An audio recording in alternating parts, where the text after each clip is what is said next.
आत्मा के अलग अलग एस्पेक्ट को समझ रहे थे। अभी तक हमने जाना आत्मा क्या है, लाइफ और सोल में क्या डिफरेंस है, आत्मा में आत्मा होने का क्या एविडेंस या प्रूफ है, आत्मा का स्वरूप या नेचर कैसा है, उसकी जेंडर क्या है, उसकी साइज क्या है, शरीर में कौन से पर्टिकुलर जगह आत्मा रहती है या पूरे शरीर में रहती है, संसार में पूरे ब्रह्मांड में आत्माओं की क्या नंबर है, क्या वो घटते बढ़ते हैं, और शरीर के अंदर आत्मा कैसे फंक्शन करता है, और जो माइंड है, इंटेलेक्ट है, सेंसेस है, मन बुद्धि इंद्रियां, उनका क्या रोल रहता है। इन सबको हमने अभी तक जाना।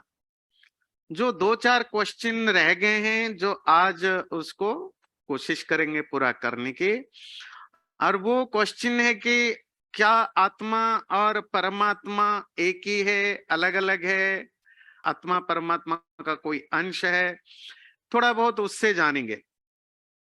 दूसरा जो मेन टॉपिक है आज का कि मरने के बाद क्या होता है आत्मा का, ये स्वर्ग और नरक क्या चीजें, जिस सेंस में हम स्वर्ग नर्क जानते हैं या अलग अलग रिलीजन में हेवन या हेल का कंसेप्ट है, क्या वो रियल है। और लास्ट नॉट द लेस्ट, जो दुनिया में हर जगह ये जो घोस्ट स्पिरिट भूत प्रेत डायन चुड़ैल ये सब क्या चीजें हैं, इन सब पर हम कोशिश करेंगे, क्योंकि सब आत्मा से कनेक्टेड कहीं ना कहीं क्वेश्चंस होते हैं। तो एक एक क्वेश्चन को लेंगे, जितना क्वेश्चन आज हो पाएगा उनकी डिस्कशन हम करेंगे। तो पहली जो क्वेश्चन है आत्मा और परमात्मा के बारे में, क्या आत्मा परमात्मा एक ही है या अलग अलग है, इन सब चीजों को जानेंगे। जो बेसिक चीजें हमें ध्यान रखना जरूरी है आगे बढ़ने से पहले, क्योंकि जो परसेप्शन खास करके हमारे यहाँ बनाई गई है वो हम याद रखें। पहली चीज है कि ब्रह्म और आत्मा या परमात्मा या आत्मा मतलब गॉड एंड सोल, ये एक चीज नहीं है, ये दोनों अलग अलग चीजें हैं। नंबर टू, आत्मा ना गॉड से ओरिजिन है ना मैटर से, मतलब भगवान से पैदा हुआ है ना मैटर से पैदा हुआ है। क्यों, पिछली बार आप समझ रहे थे कोई भी चीज पैदा होता है वो पेरिशेबल होता है, वो नष्ट होता है, क्योंकि नष्ट होने का, मरने का एक ही कंडीशन है कि आप पैदा होते हैं। अगर नहीं मरना चाहते हैं तो you have only one way, वो क्या है, पैदा मत होना। तो कोई भी चीज इटर्नल हो ही नहीं सकता अगर वो किसी से ओरिजिनेटेड होता है, कहीं से ओरिजिनेटेड या पैदा होते हैं। नंबर थ्री, कोई भी आत्मा मतलब हम आप पे कोई भी हो, ना कभी वो भगवान था ना कभी भगवान होंगे।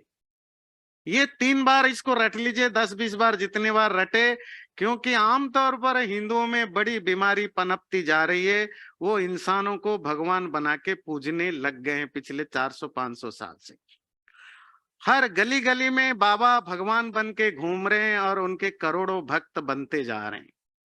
सबसे जो लेटेस्ट जो भगवान पूजा चल रही है वो शिरडी साईं बाबा का, और हर पूरे देश में, पूरे हर स्टेट में, हर जिले में, हर वो ठगने वाला, उल्लू बनाने वाला अपने आप को भगवान बना घोषित करवा देता है, और लोग वहां लाइन लग जाते हैं उनको पूजने के लिए। इसको तो आप पूरी तरह अपने बच्चों को भी समझा दीजिए, कोई भी आत्मा ना कभी भगवान था ना कभी भगवान बन सकता है। जो भी डायरेक्टली इनडायरेक्टली एक्टिवली पैसिवली आपको भगवान जैसा फील कराते हैं, वो खुद कराएं या उनके शिष्य चमचे या फॉलोअर कराएं, यकीन मानिए इट्स ए एब्सोल्युटली फ्रॉड है। नंबर टू, आत्मा किसी ईश्वर का, भगवान का कोई अंश, मोड, पार्ट नहीं है। It's a purely independent entity है। जिन लोगों को, और एक ये लास्ट वाली भी बड़ा मिसपरसेप्शन है कि चलो ठीक है हम भगवान नहीं होते, पर मरने के बाद जिन लोगों ने धर्म या तपस्या वगैरह की, वो सब भगवान बन जाते हैं। ये भी एक मिसपरसेप्शन मतलब सनातन धर्म के शास्त्रों के हिसाब से गलत है। जिन्होंने भी बताया, आपको तक पहुंचाया, वो उनकी अपनी एजेंडा के बेस पर है। कोई भी आत्मज्ञान पाने के बाद भी, लिबरेशन या मुक्ति पाने के बाद भी कोई ब्रह्म परमात्मा नहीं बनता। हाँ, ब्रह्म में परमात्मा में वो एंजॉय करते हैं, दैट्स ए डिफरेंट थिंग। तो दोनों अलग अलग एंटिटी, ये हमें जानने की जरूरत है। 2-3 श्लोक आप मंत्र आपको रेफरेंस के रूप में कोट करेंगे। ये ऋग्वेद का 164 मंत्र है। द्वा सुपर्णा सयुजा सखाया समानं वृक्षं परिशस्वजाते तयोरन्यः पिप्पलं स्वाद्वत्यनन्यो अभिचाकशीति। बड़ा खूबसूरत मेटाफोर है, मतलब अलंकार कि एक पेड़ है, उसमें बहुत सारे फल खिले हैं, फले हैं, मीठा, खट्टा, कशेला, मतलब अलग अलग टेस्ट के। और उस पेड़ पर 2 पक्षी बैठे हैं, एक जैसा दिखने वाले, खूबसूरत हैं।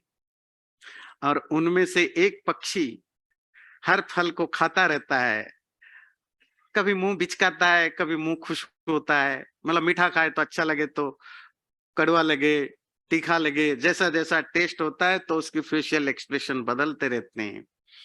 दूसरा पक्षी बस बैठा रहता है, देखता रहता है, सब ऑब्जर्व करता रहता है। ये एक बड़ा खूबसूरत मेटाफोर है हमारे यूनिवर्स को समझने के लिए।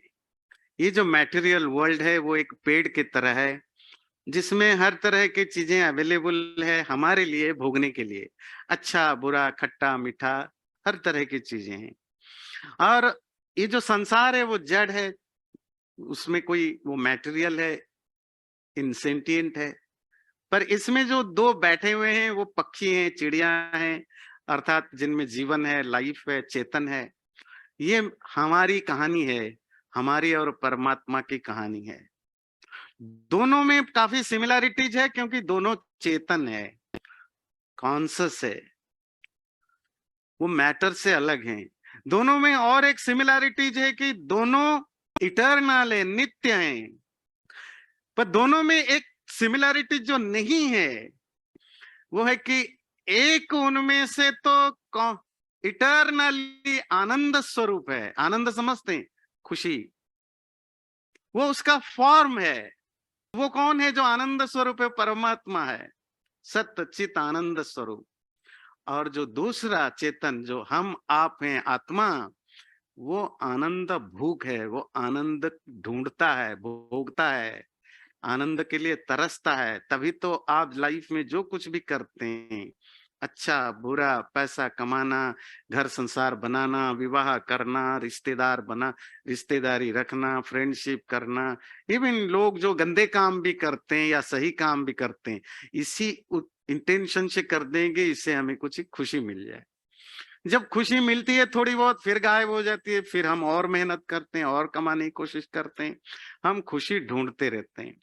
फिर आपको समझदार लोग बताते हैं, देखो ये जो तुम 2 पैसे 4 पैसे की खुशी ढूंढते रहते हो, पैसे में, पावर में, पोस्ट में, रिलेशनशिप में, अगर ये तो बिल्कुल वैसे ही है जैसे चीनी खाना, गुड़ खा करके मीठे की जो क्रेविंग है उसको ठीक रखना। अगर तुम्हें बढ़िया बढ़िया मिठाई खानी है, थोड़ी महंगी मिठाई, तो थोड़ा रिच बनो, धनी बनो, कुछ हायर लेवल का काम करो कि जिससे तुम्हें पैसा अच्छा कमाओ, बढ़िया मीठा खा सको, है ना, रसमलाई, जो भी मालपुआ, जो भी बढ़िया बढ़िया मिठाई। तो उन्होंने बताया क्या करें, जिसका नाम है स्पिरिचुअलिटी।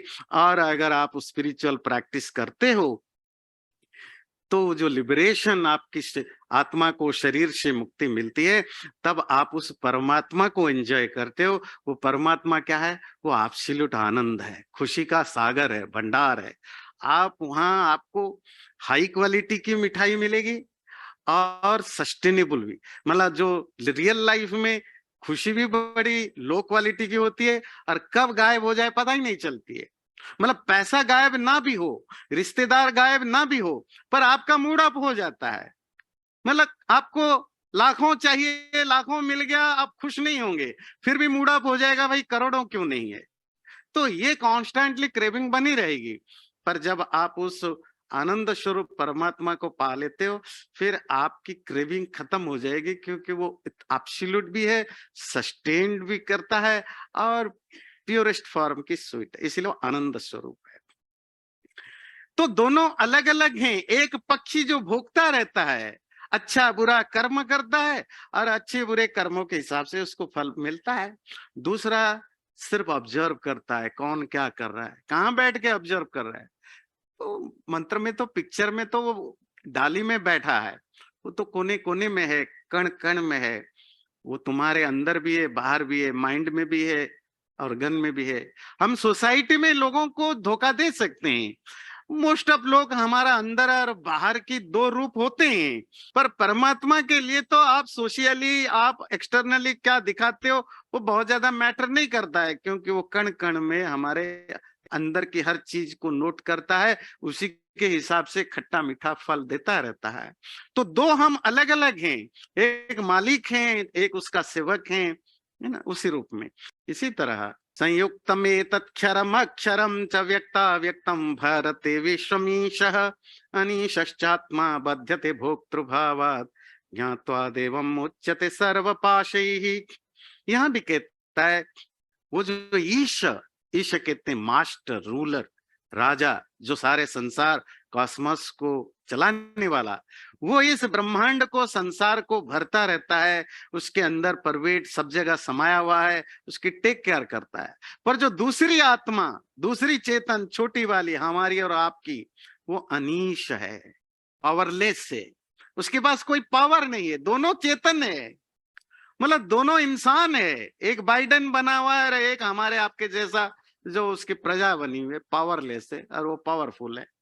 एक प्रेसिडेंट है और एक सब्जेक्ट है। तो हम सब सब्जेक्ट हैं, प्रजा हैं, और वो मालिक है, वो राजा है, वो राष्ट्रपति है। दोनों हम बराबर हो गए, क्योंकि दोनों इंसान है। इसका अर्थ नहीं कि हम, हमारा पावर भी एक जैसे हो जाएगा, है ना। तो वो परमात्मा का वही रोल है, जैसे देश में कोई हेड होता है, और हम अनीश हैं, पावरलेस होते हैं, इंडिविजुअल सोल। इसी तरह श्वेताश्वेत उपनिषद की दूसरे है, क्षरात्मानौ ईशते देव एक। वो जो परमात्मा, उसकी नंबर क्या है, वो एक ही है। वैसे आत्मा के बाद हम परमात्मा की चर्चा करेंगे। वो जो अकेला परमात्मा सारे संसार में एक ही पीस है, वो जो अकेला परमात्मा प्रभु भगवान, वो हमें भी, आत्माओं को भी, और जो अनात्मा मतलब जो जड़ इनसेंटिएंट मैटेरियल चीजें, इन सबको वही कंट्रोल और पालन पोषण करता है। तो अगर उसको समराइज्ड करे, परमात्मा सारे संसार में समाया हुआ है, इट्स ऑल परवेडिंग। हमारे अंदर भी, इस आत्मा के अंदर भी वो परमात्मा है, वो परवेडर है, वो व्यापक है, आत्मा व्याप्त है, वो सबको सपोर्ट करता है, आत्मा को भी सपोर्ट करता है, हम सपोर्टेड हैं उसी के द्वारा। वो पूजा के योग्य है, उसी को पूजना चाहिए, उसी का आदर सम्मान होना चाहिए, और हम उसके पुजारी हैं, भगवान के पुजारी हैं। और जो इंसान खुद पूजा पूजा पाने की इच्छा करने लगता है, वो फिर फ्रॉड बन जाता है। पर आम लोगों को समझ में नहीं आता है। आम लोगों को लगता है जहां इच्छा पूरी हो जाए, ये बाबा के पास जाओ, ये बीमारी ठीक कर लेगा, ये कर लेगा, तो चलो ठीक है, भगवान कोई भी हो, हमें क्या फर्क पड़ता है, इसी बाबा को ही भगवान बना लेते हैं। जब हम बहुत ज्यादा स्वार्थी, सेल्फिश हो जाते हैं, तो हम नास्तिक बनते हैं। और नास्तिक भी, जो प्योर नास्तिक बने वो भी अच्छा है। मतलब हम भगवान के नाम पर गधे लोग, किसी इंसान किसी के भी पैर पकड़ के बोलते हैं तू ही भगवान है, क्योंकि उससे कुछ फायदा मिल जाएगा। असली भगवान को हम छोड़ देते हैं। वो शासक है, सारे संसार को रूल करता है, हम उसके द्वारा शासित, रूल्ड हैं। वो हमारे माता पिता के तरह है, क्योंकि वही एब्सोल्यूट पेरेंट्स तो वही है, उसी के कारण हमारा जन्म है, और हम उसके संतान के तरह है। पर दोनों अलग अलग है, पर रहते हैं साथ साथ है। ये है आत्मा और परमात्मा के बीच में जो बेसिक डिफरेंस है, और जो सिमिलैरिटीज है, उसको समझने के लिए। अब अगला टॉपिक है जो मोस्ट इंटरेस्टिंग रहेगा वो है कि मरने के बाद हमारी क्या हालत होती है। हम स्वर्ग जाते हैं, नरक जाते हैं, भूत प्रेत बन के आसपास घूमते रहते हैं, है ना, डराते हैं, फायदा करते हैं, डाइन चुड़ैल भी बन जाते हैं, या मोक्ष पा जाते हैं, है ना। वो उनमें से हम क्या बनते हैं, तो उसके बारे में थोड़ी सी चर्चा करेंगे। चर्चा करने से पहले गीता का एक श्लोक देखिए। जातस्य हि ध्रुवो मृत्युर ध्रुवम जन्म मृतस्य च तस्माद् अपरिहार्येऽर्थे न त्वं शोचितुमर्हसि। गीता के सेकंड चैप्टर में 27वें श्लोक में कृष्ण अर्जुन को कहते हैं कि जो भी पैदा हुआ है उसको मरना पक्का है, और जब मरता है उसका पैदा होना पक्का है। तुम अगर मरना नहीं चाहते हो, एक ही रास्ता है, पैदा मत हो। पैदा होना नहीं चाहते हो तो एक ही रास्ता है, मरो मत। ये दोनों इंटर रिलेटेड है, ध्यान रखिए, ये दोनों इंटर रिलेटेड है। तब तक मरते रहेंगे जब तक आप पैदा होते हैं। तो मतलब मरने के बाद हमारी क्या हालत होती है, हम पैदा होते हैं। मरना किसको कहते हैं, पिछले बार समझाया था, शरीर और आत्मा दोनों की कॉम्बिनेशन को बर्थ या जन्म कहते हैं। तो दोनों अलग हो जाते हैं तो उसको डेथ कहते हैं। शरीर से जब आत्मा निकल जाती है, जिसके कारण बॉडी के हर पार्ट्स गैल्वेनाइज्ड होता है, जिसके कारण पावरफुल होता है, उसके चले जाने के बाद आपका brain, mind, intellect, senses, body part, neuro system सब बेकार हो जाते हैं, सड़ने लगते हैं। तो आत्मा शरीर से अलग हो जाता है, मतलब शरीर तो नष्ट हो जाता है, सड़ जाता है, मटेरियल चीजें। आत्मा तो मरता नहीं है, ये तो आपको पहले पढ़ा है, पहले भी सुना है। आत्मा नित्य है, मरता नहीं। फिर जाता कहाँ है, और एक शरीर धारण करने, और एक शरीर लेने के लिए। जैसे गीता का ये बड़ा खूबसूरत श्लोक है, वासांसि जीर्णानि यथा विहाय नवानि गृह्णाति नरो पराणि तथा शरीराणि विहाय जीर्णान्यानि संयाति नवानि देहि।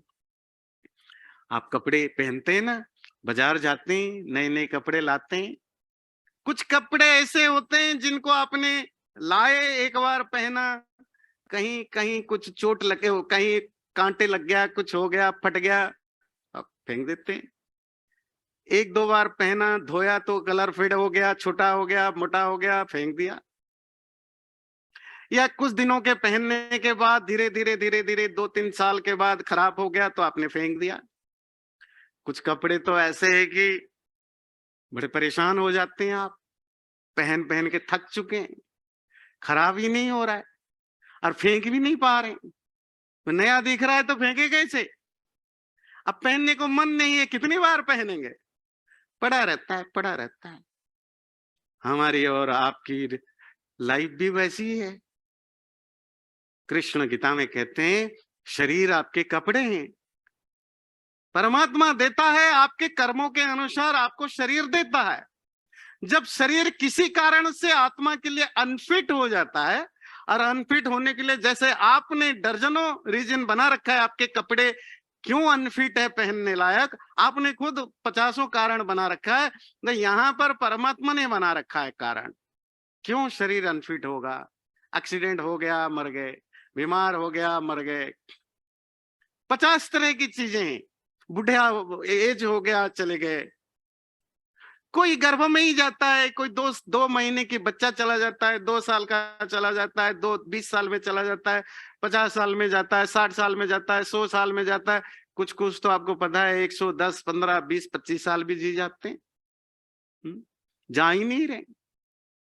तीसरी पीढ़ी, चौथी पीढ़ी आ चुकी है, सब सोच रहे हैं जी कब जाएं, जा ही नहीं रहे, बेड पर पड़े हुए हैं, जा ही नहीं रहे। उस कपड़े की तरह कुछ भी कोशिश करो, जा ही नहीं रहे, खराब ही नहीं हो रहा है। हमारी शरीर हमारे कपड़े होते हैं, कपड़ों की तरह। आत्मा, जैसे हम कपड़े बदल देते हैं, इसी तरह आत्मा एक शरीर बदलते हैं। यहाँ शरीर अपने आप कोई नहीं बदलता। हाँ, जो लोग सुसाइड करते हैं वो एक अलग चीज है, वो तो एक वो हमारे यहाँ तो उसको महापाप माना गया।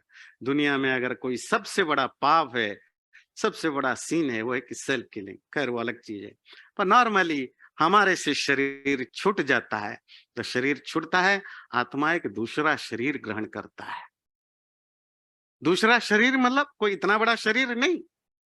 आत्मा अकेली नहीं जाती है, साथ में मन, माइंड, बुद्धि, आपकी सेंस जो आपकी ज्ञानेंद्रियां, कर्मेंद्रियां, मतलब जिन ऑर्गन्स के द्वारा, सेंसेस के द्वारा आप देख पाते हैं, सुन पाते हैं, ये आंख कान नहीं जाते हैं। उनकी जो जो एबिलिटी है, सेंसुअल एबिलिटी, देखने की जो शक्ति है, सुनने की शक्ति है, ये सब एक ग्रुप बना के, एक एक तरह के बॉडी बना के आत्मा के कैरियर बनते हैं दूसरे शरीर तक।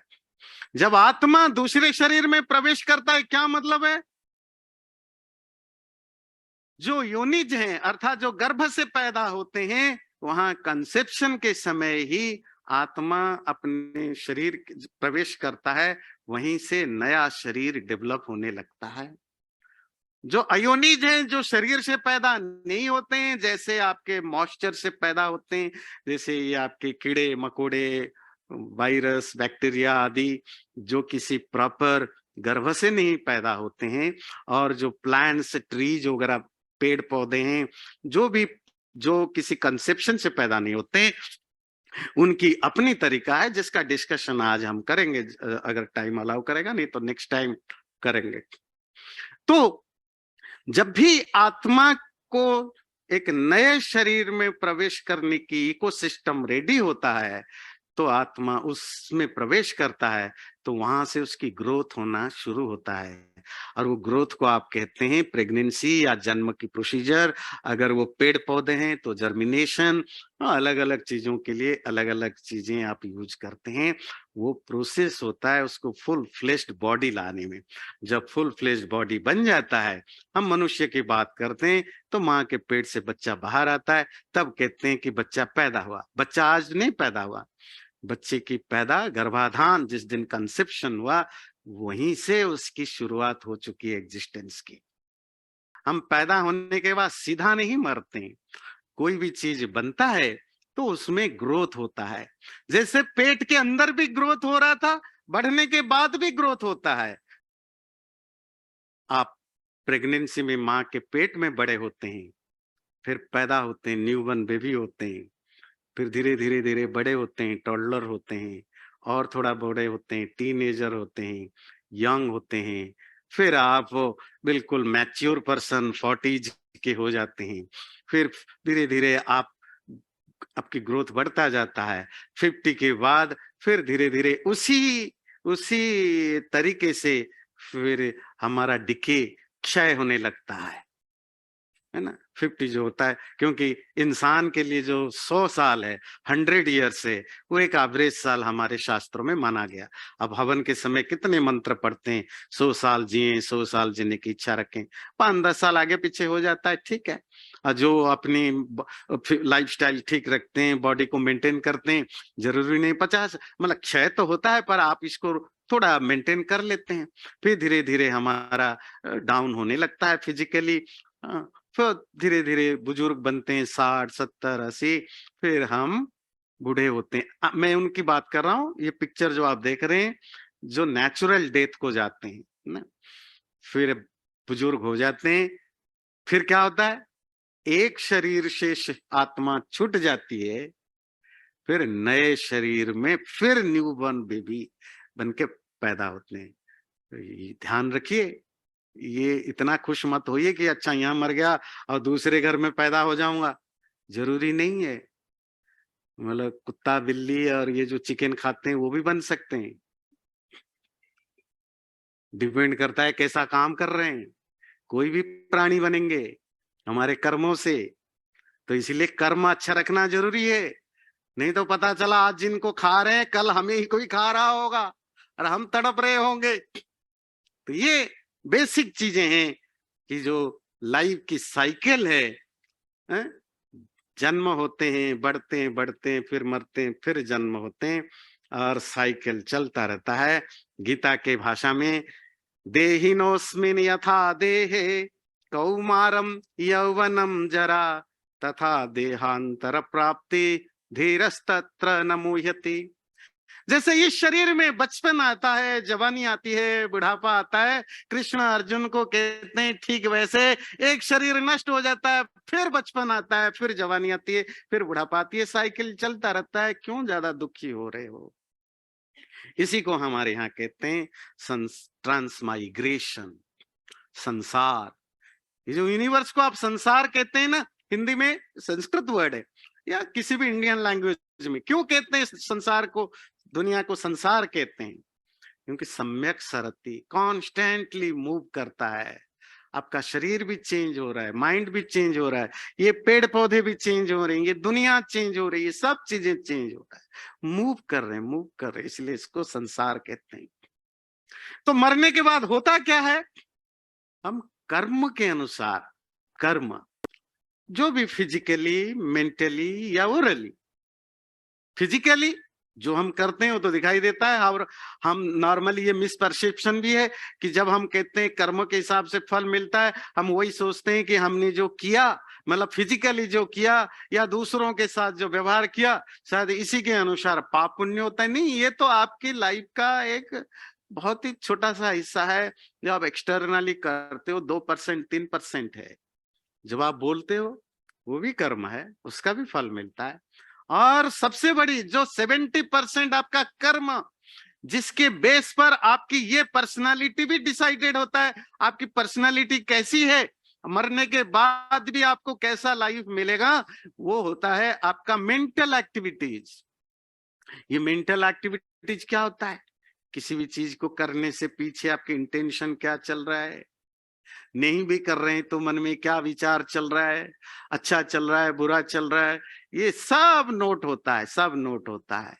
ध्यान रखिए, ह्यूमन सोसाइटी में बुरा काम करने पर पनिशमेंट या सजा नहीं मिलता। ह्यूमन सोसाइटी में बुरा कर्म करने पर अगर पकड़े गए, और पकड़े जाने के बाद अगर प्रूफ हो गया, एविडेंस मिला, तब जाकर जज आपको सजा देता है। क्राइम की सजा नहीं मिलती है। क्राइम पकड़े जाए और एविडेंस मिले, फुल प्रूफ्ड हो, तब सजा मिलती है। पर ईश्वर की व्यवस्था में ये जरूरी नहीं कि आप पकड़े गए, नहीं पकड़े गए, एविडेंस है नहीं है, उसकी जरूरत नहीं है। और आपने नहीं भी किया हो, छुपा के नहीं किया हो, दिखा के भी मन में विचार आया काश इसको मार डालूं, मला आया मार। आपकी जिंदगी में, हमारी जिंदगी में ऐसे हजारों बार टाइम आता है, मन में विचार आता है किस किस को मार डालूं। वो ठीक है कि हम नहीं मारते हैं तो लोग कहते हैं बड़ा धार्मिक व्यक्ति है, बड़ा अच्छा व्यक्ति है, नॉन वायलेंट है। वो तो फिजिकली हम कर नहीं पाते हैं, बहुत सारे मजबूरियां हैं, पुलिस से डरते हैं, सोसाइटी से डरते हैं, बदनामी से डरते हैं, पुलिस जब पिटाई करेगी उससे भी डरते हैं, जेल से भी डरते हैं, और नहीं तो भगवान से डरते हैं, पाप पुण्य से डरते हैं, बहुत सारे सिस्टम है, डरते हैं, डरपोक हैं, तो फिर डर जाते हैं, कर नहीं पाते हैं। जो थोड़े निडर हो जाते हैं वो फिर कर डालते हैं सारी बुराइयां। डरना भी चाहिए, भगवान ने डर इसीलिए तो दे रखा है कि बुरे चीजों से डरो। जो बुरे चीजों से डरना छोड़ देते हैं फिर वो वही होते हैं जो आजकल आप देखते हैं, टेररिस्ट, बदमाश जो होते हैं। पर इसका अर्थ नहीं है कि हम बुरे नहीं कर रहे हैं, कि अंदर बुरे विचार नहीं चल रहा होगा, चल भी रहा होगा, नहीं भी चल रहा होगा, वो depends on person to person है, वो सब नोट होता है। उसी के बेस पर परमात्मा हमें फल देता है कि कैसा जन्म हमें मिलेगा। देखिए, जो घर में न्यूबॉर्न बेबी, जो बच्चे पैदा होते हैं, सपोज किसी के 4 बच्चे हैं, 5 बच्चे हैं, तो आप कहेंगे अब इंडियन हिंदू घरों में तो अब 2 ही बच्चे होते हैं या कहीं 1 होते हैं, पर सब जगह ऐसा नहीं होता है। अमेरिका में तो आमतौर पर 4-5 बच्चे हो ही जाते हैं, और बहुत सारे कम्युनिटी हैं जहाँ 10, 12, 15, 20 तो हो ही जाते हैं, है ना। तो और आपके 2, 3, 4 पीढ़ी पहले भी 8, 10 हो जाते थे। तो वो तो नॉर्मल चीज है। तो सपोज किसी के घर में 4-5 बच्चे हैं, अब 4-5 बच्चों को देखिए, सबकी बचपन से आप नोट करिए, पैदा होने के बाद से नेचर में कितना फर्क है, एटीट्यूड में कितना फर्क है। आप एक खिलौना लाकर देते हैं, एक बच्चा होगा उसको पीट पीट के, ठोक पीट के, तोड़ तोड़ के एंजॉय कर रहा होगा। दूसरा बच्चा होगा, उसको बड़े संभाल के उसके साथ खेल रहा होगा। दोनों आपके ही बच्चे हैं, दोनों के एटीट्यूड में फर्क है ना? किसी में मैथमेटिक्स की बड़ी टैलेंट है, मैथ की, किसी को जीरो इंटरेस्ट है, किसी को गाने की बड़ा टैलेंट है, किसी को डांस करने की अच्छी टैलेंट है, किसी को आजकल तो कंप्यूटर के भी छोटे छोटे बच्चे 2-3 साल में भी क्या क्या गजब के वो कंप्यूटर के उनको नॉलेज है। तो कोई पैदाइशी ही बड़ा क्रूएल है, कोई पैदाइशी बड़ा शांत है, भोला भाला है। न्यू बर्न बेबी से ही आपको वो नजर दिखने लग जाएंगे। फिर बच्चे बड़े होते हैं, देखो पेरेंटिंग वही है, एक ही फैमिली है, एक ही पेरेंटिंग है, स्कूल भी एक ही है, टीचर भी सेम है, इकोसिस्टम भी सेम है, उसके बावजूद भी बच्चे अलग अलग टाइप के होते हैं। नेचर अलग, एटीट्यूड अलग, टैलेंट अलग, प्रोफेशन अलग, सोच अलग, दुनिया अलग, सब अलग है। क्यों? क्योंकि कुछ चीजें, सब नहीं, कुछ चीजें वो वहां से लेकर आते हैं पिछले जन्म से, कुछ चीजें यहाँ वो अडॉप्ट करते हैं, एक्वायर करते हैं, कुछ चीजें वो लेकर आते हैं। तो ये कॉन्टिन्यूअस प्रोसेस है, जन्म और मृत्यु। तो मरने के बाद भी फिर हम जन्म होते हैं। क्या जन्म मिलता है, ये बड़ा इंटरेस्टिंग टॉपिक है। कठोपनिषद का ये एक श्लोक लेते हैं, योनि मन्ये प्रपद्यन्ते शरीरत्वाय देहिनः स्थाणु मन्ये अनुसंयन्ति यथा कर्म यथा श्रुतम। जैसा हमारा कर्म है, फिजिकल, मेंटल या ओरल, थॉट प्रोसेस है, वाणी है या फिजिकल, और यथा श्रुतम, ये बड़ी मजेदार बात है, जैसा पढ़ा लिखा हो, जैसा ज्ञान हो, ज्ञान का भी बड़ा इंपॉर्टेंट रोल रहता है। प्लीज पढ़िए लिखिए, मतलब पैसा कमाने की पढ़ाई लिखाई तो मेरे बिना बोले ही आप करेंगे, मतलब कुछ दुनिया को समझने के लिए, लाइफ क्या है, संसार क्या है, इसको समझने के लिए भी कुछ पढ़िए लिखिए। जैसा ज्ञान, जैसा कर्म होता है, उसी कर्म के हिसाब से देही, ये मनुष्य लोग शरीर धारण करते हैं, मरने के बाद कुछ प्राणी, मनुष्य, पशु, पक्षी जन्म लेते हैं, कुछ तो स्थाणु जन्म भी लेते हैं। ये स्थाणु क्या होता है, जो हिलते डुलते नहीं है, जैसे ट्रीज, प्लांट्स वगैरह, ऐसा जन्म भी लेते हैं। तो हमारे कौन कौन भाई बहन है, इनको देख लीजिए, रिश्तेदार। हम तो अपने आप जबरदस्ती बोल रखे हैं भाई यही हमारे रिश्तेदार है, नहीं, भगवान ने आपकी बड़ी लंबी चौड़ी रिश्तेदारी बना रखी है। रिश्तेदारी मतलब वह जिसमें भी लाइफ है, आप में भी लाइफ है, और जिसमें लाइफ है, सब तुम्हारे रिश्तेदार हैं। लाइफ 4 तरह के, उनके बर्थ ओरिजिन के बेस पर लाइफ को 4 तरह से हमारे शास्त्रों में क्लासिफाई किया गया। इसको कहते हैं जरायुज, अंडज, स्वेदज एंड उद्भिज। ये 4 तरह के फैमिली लाइफ्स होते हैं, और 4 तरह के लाइफ हैं, और आप भी लाइफ हैं, तो मतलब आपके रिश्तेदार तो बनेगा, मानो ना मानो।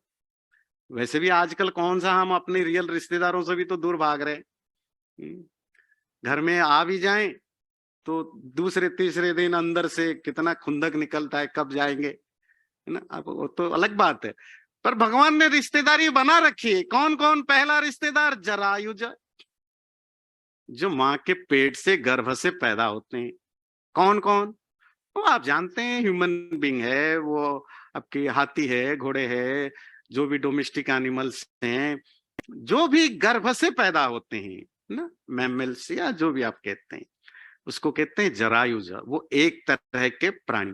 हमें ऐसा भी जन्म मिल सकता है, या आजकल जो हैं उनमें से बहुत सारे पिछले जन्म में मनुष्य भी रहे होंगे, या कभी ना कभी रहे होंगे।